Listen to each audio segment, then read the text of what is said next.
Shalom a todos, sejam todos muito bem-vindos a Parashat Vezot Abraha.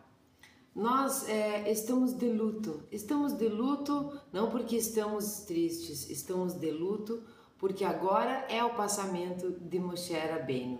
Moshe Rabbeinu sai da vida física para entrar realmente na história e para entrar de uma maneira muito delicada, gentil e educada no lar de cada judeu, no lar de cada seguidor do judaísmo, no lar de cada pessoa que se deleitou, não só esse ano todo, mas que se deleita com toda a história bíblica, com todos os mandamentos, com todos os preceitos, com todas as mensagens que a Torá nos traz. Esse é o passamento do homem físico, mas essa é a entrada na história das nossas vidas, das nossas histórias, que a partir do momento que nós entramos na Torá, não é?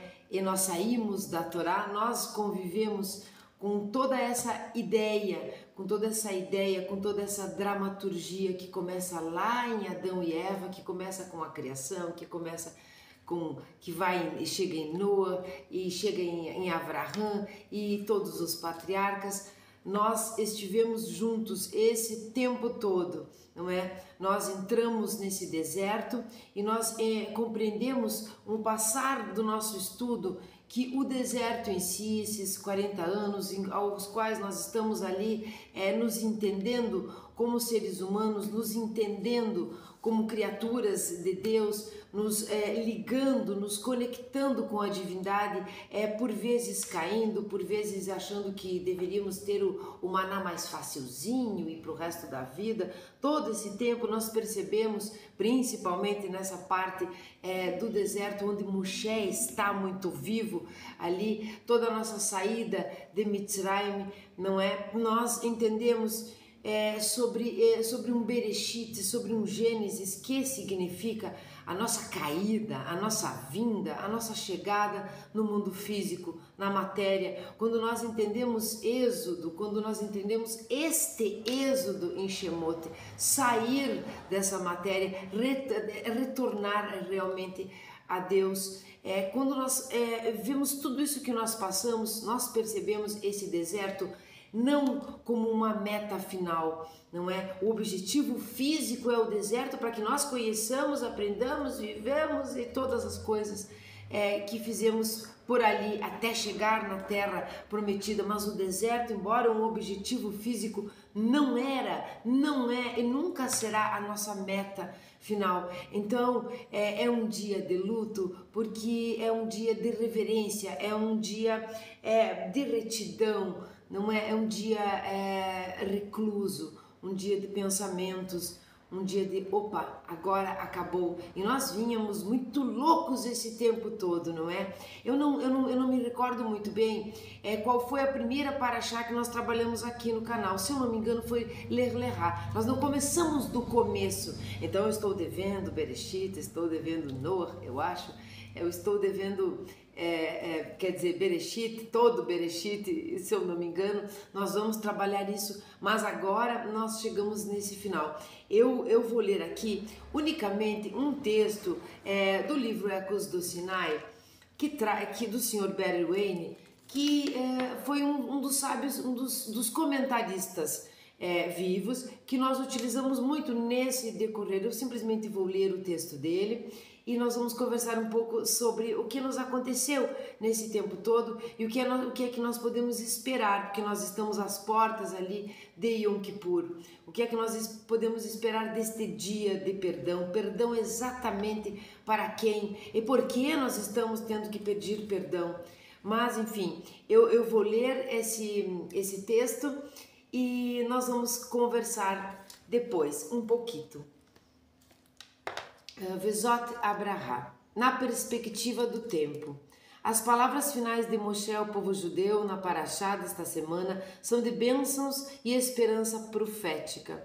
Ele, que certamente tinha muitos motivos para lembrar o povo judeu num estado de espírito contrariado, é extremamente magnânimo em sua despedida.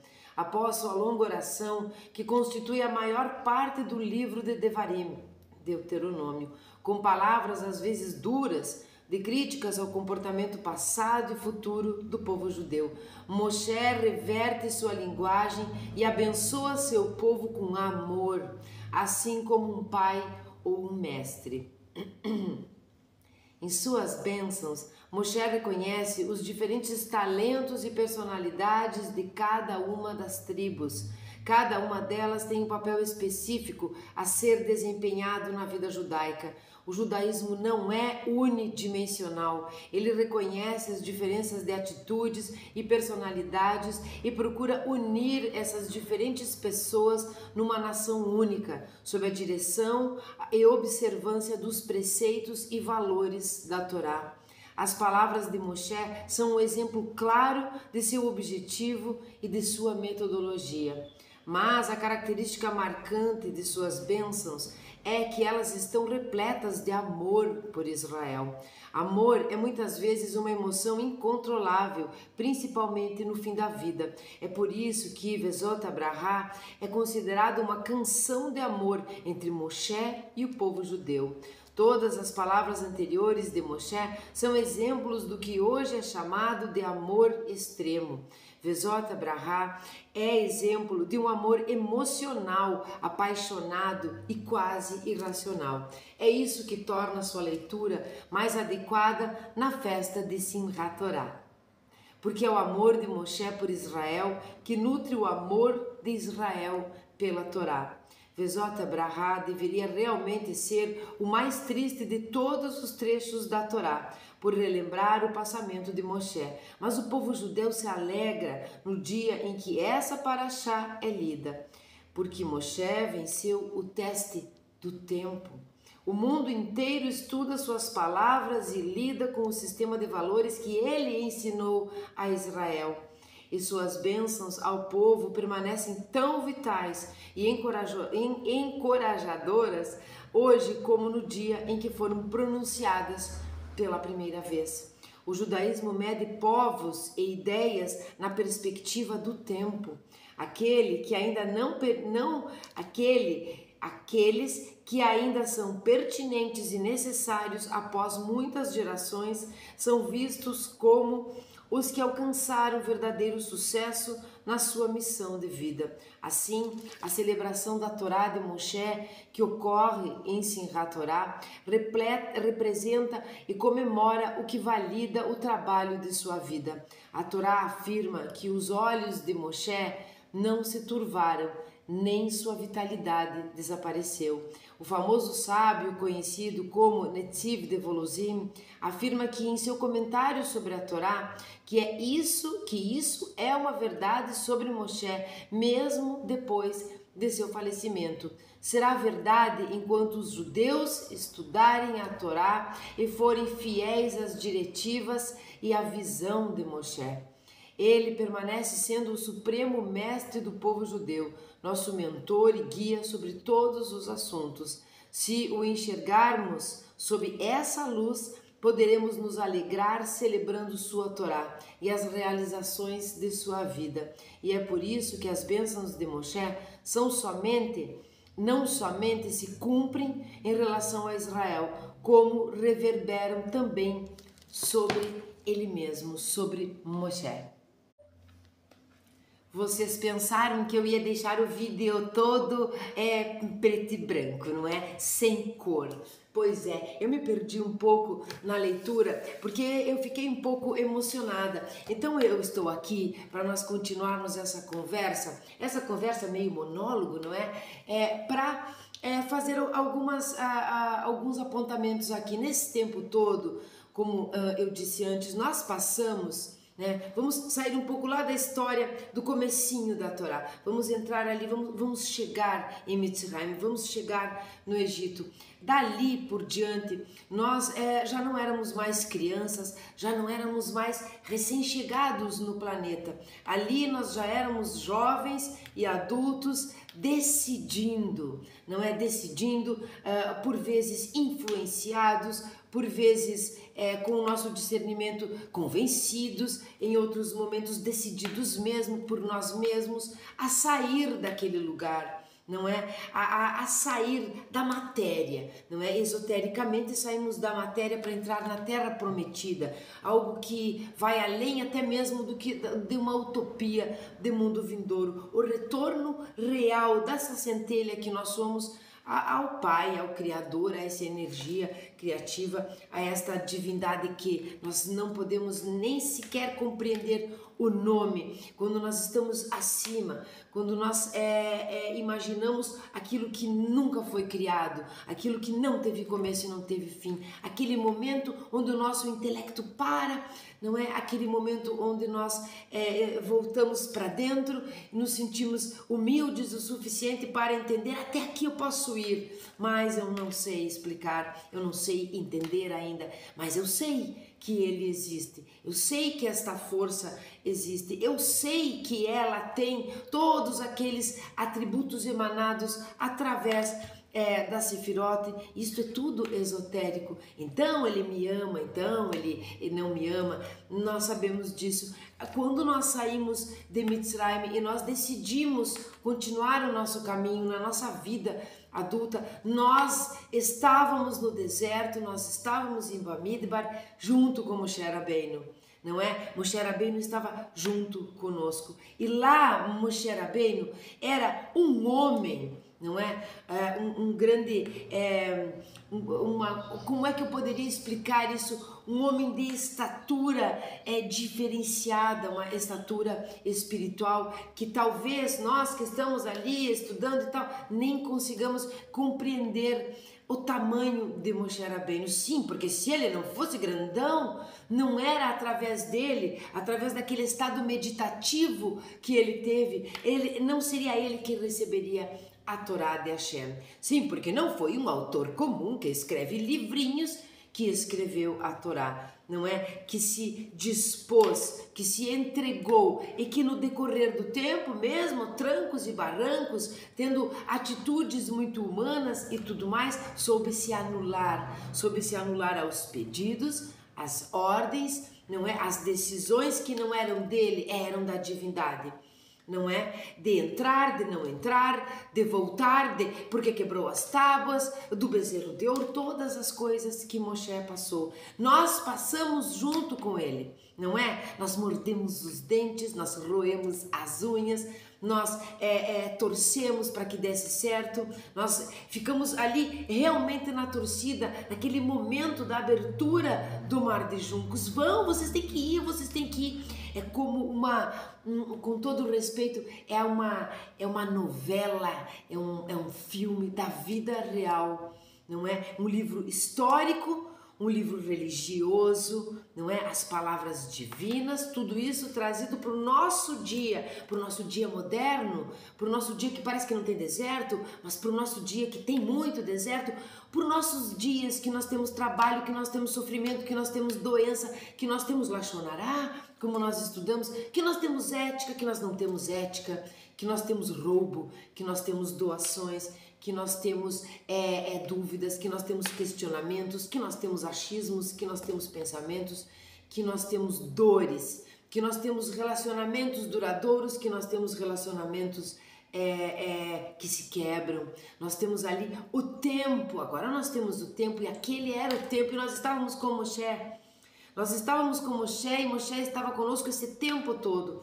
Quando eu penso em todo esse tempo que nós trabalhamos aqui, nesses dias que antecedem Yom Kippur, nesses 10 dias que antecedem, que perdão é esse que nós temos que pedir? Então, eu chego aqui para vocês e digo, sim, me perdoem se falei bobagens, me perdoem se não trouxe a palavra de uma maneira grandiosa ou respeitosa, o quanto ela merece, não é? Nós somos aqui estudantes do judaísmo, seguidores da Torá, mas estudantes do judaísmo. Então eu lhes peço perdão se fui grosseira, eu lhes peço perdão de várias coisas que acontecem aqui, porque é tudo meio improvisado, porque é tudo muito feito com muito carinho de verdade. Então eu peço perdão, mas a gente fica pensando, e vou pedir perdão para esse, vou pedir perdão para aquele, né? Depois tenho que conversar com Deus e aí você pode chegar num momento e dizer, não tenho nada que pedir perdão, eu posso até ter feito algumas erradas. Olha,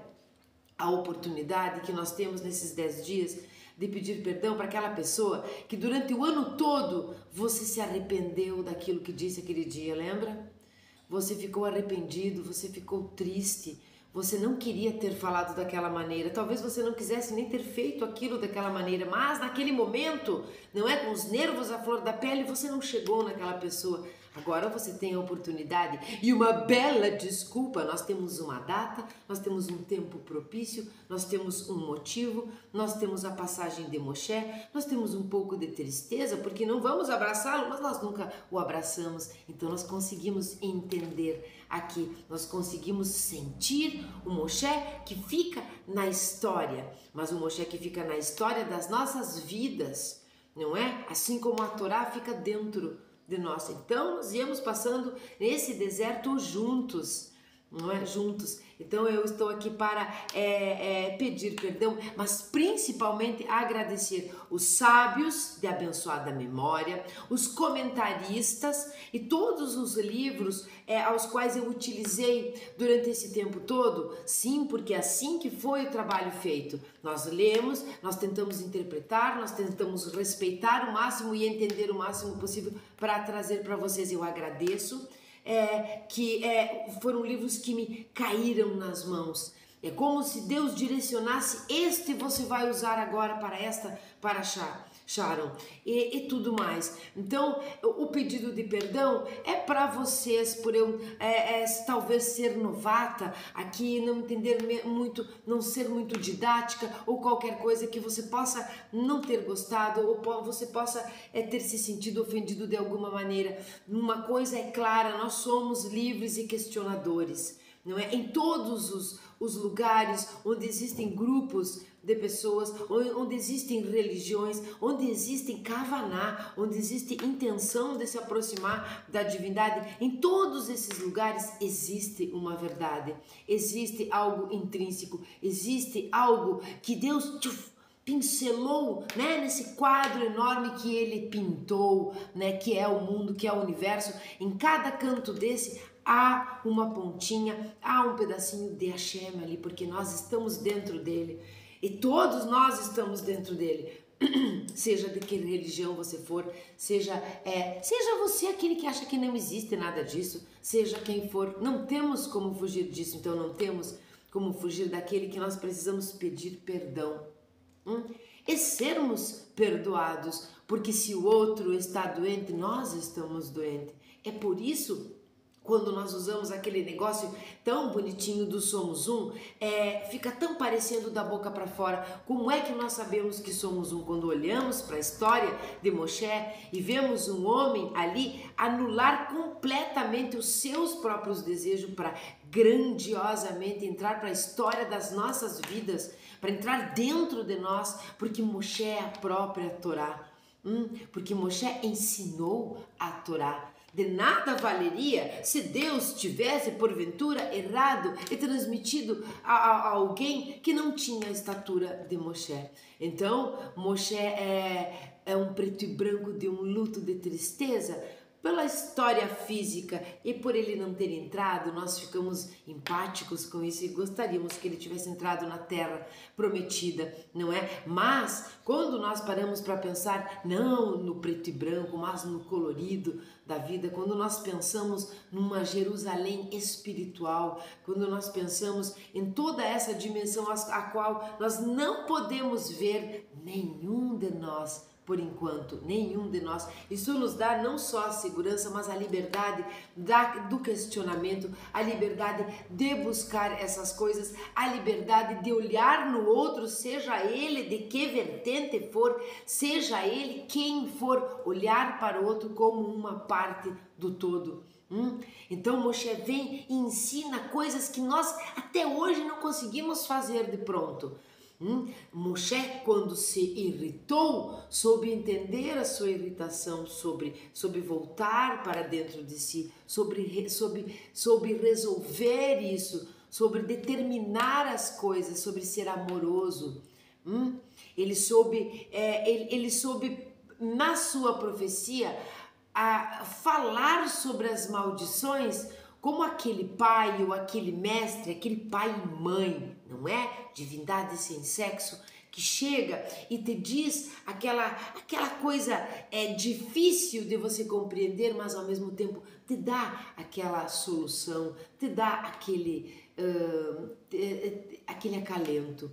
Então, eu realmente quero pedir aqui não só perdão, mas agradecer a todos vocês que ficaram do começo até o fim. Foi uma jornada praticamente de um ano inteiro fazendo as parashiote da semana da Torá.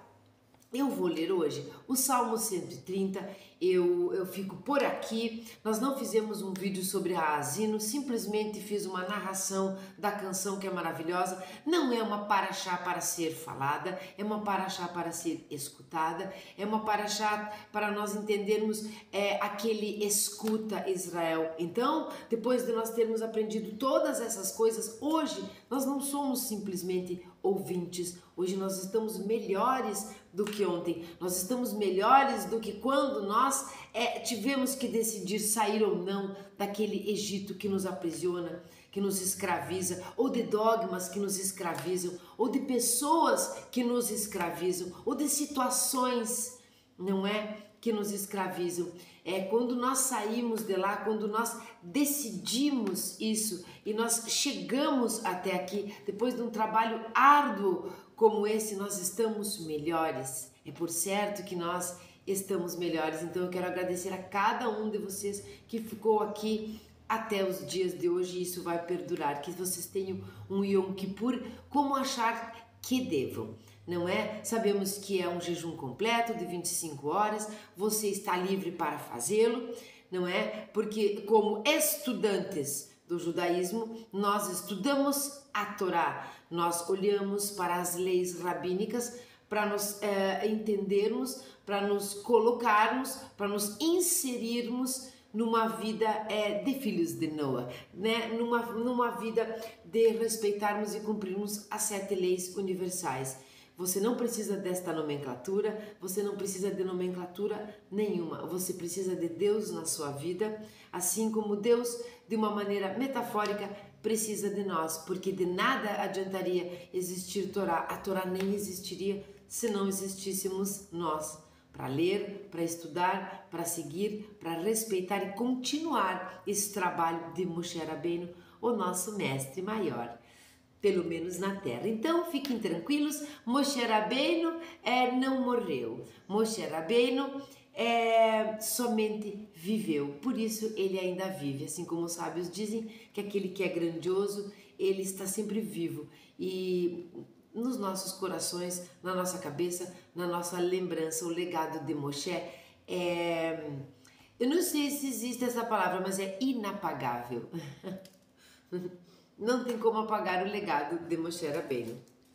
Então todos tenham um maravilhoso dia hoje. Fiquem aí para escutar o Salmo 130, que é o salmo que nós costumamos ler nos dias de Yom Kippur, nos dias que antecedem, nos 10 dias de arrependimento, ou melhor, nos 10 dias de retorno. Então fique tranquilo, não precisa ficar arrependido, eu nem fiz nada e essas coisas, mas simplesmente abra seu coração, se arrependa daquilo que você percebe, que você se lembra, peça perdão por aquilo que você não lembra e pode ter feito. Às vezes nós machucamos o outro sem nem perceber, não é? Mas arrependimento é muito raso perto do que realmente significa, que é esse retorno ao nosso estado antes de qualquer tipo de pecado, antes de qualquer tipo de erro no alvo, antes de qualquer vacilo que nós tenhamos dado na nossa vida. Essa é uma oportunidade de sempre estar renovando o ano, renovando o seu guarda-roupa, a sua vestimenta, renovando os seus pensamentos, renovando os seus votos de fidelidade, não é? Os seus votos de lealdade à divindade. E por que não as pessoas? Então, o Salmo 130, qual nós lemos? Não se esqueçam que eu não disse, eu fico aqui viajando. Tenham um Yom Kippur, me dá que nega de me dá, ok? Medida por medida.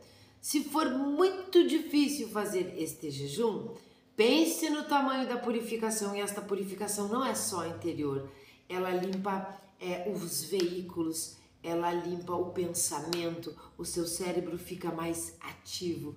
Pense nisso. E se for muito levinho, muito fácil, se aproxime daquelas pessoas às quais não está sendo fácil, aquelas pessoas às quais estão achando não só difícil, como estão com aquilo que se confunde, temor com medo. Aqui é amor, nós sentimos amor pela divindade, assim como Moshe Rabbeinu sentiu amor pelo povo de Israel.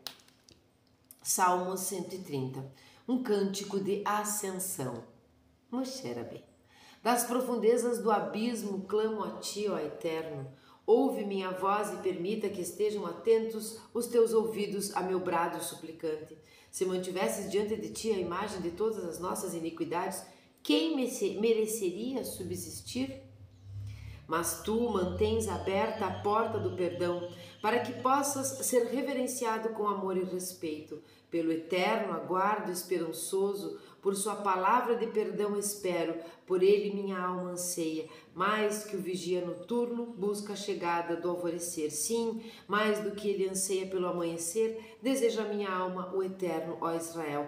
Põe no Eterno toda a tua esperança, pois nele está a benignidade e com ele vem a redenção. Certamente ele redimirá Israel de todas as suas iniquidades. Vocês podem dizer amém? Eu digo amém aqui. Shalom a todos e muito, muito, muito obrigada, toda Araba, por todo esse ano que vocês estiveram comigo e nós juntos estivemos com Moshe Rabbeinu.